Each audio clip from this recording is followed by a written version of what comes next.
And profiteering is a framing that requires that we acknowledge the historical roots that profiteering has been the standard for centuries.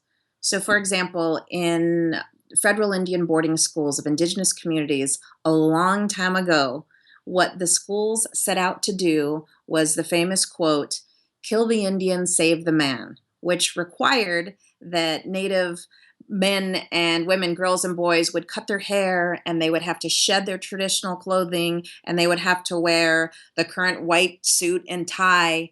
It and they weren't allowed to speak their native languages, and then they were forced to labor in local communities or produce Native American crafts that the school would then make money off of.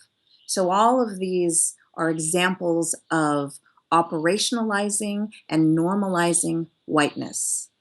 You see that happen today in classrooms when you have mainstream curriculum companies that are producing these textbooks at an alarming rate that are then put in classrooms and we're forced to use. And they pretend that they're neutral, but they're not. They're embedded with values of whiteness. For example, I was a high school teacher in New Mexico teaching freshman English and using the curriculum that I was required to use.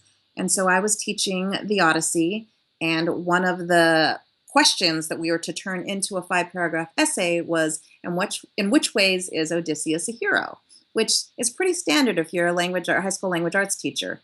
How you structure the 5-paragraph essay, the 3 ways in which he's a hero. And I had a student named Thomas from Acoma Pueblo, my neighboring Pueblo. And he came back to school the next day and said, I talked over this essay with my mom because she said we had to go home and talk about our homework with our parents. And we were working on this essay. And we both came away disappointed because neither of us feel like Odysseus is a hero. I mean, he's kicking it on this island with these ladies when he's got a wife at home. That's not very honorable. And for me, it was like I was kicked in the stomach of the realization that, oh my gosh, there is whiteness normalized and I didn't even see it because I'm surrounded by this curriculum that's prepackaged and making money constantly in this classroom of my indigenous students, and I missed it. That's how insidious it is. A long time ago, it was very overt. Kill the Indian, save the man. Now, it's masked as neutral when the curriculum isn't neutral, and they're making money. These companies are traded publicly. You look at McGraw-Hill, Houghton Mifflin, Pearson, they're multi-million-dollar industries, and teachers are looking at them as though choices weren't made about the questions and the content. And that's scary. It's oppression in its most insidious form.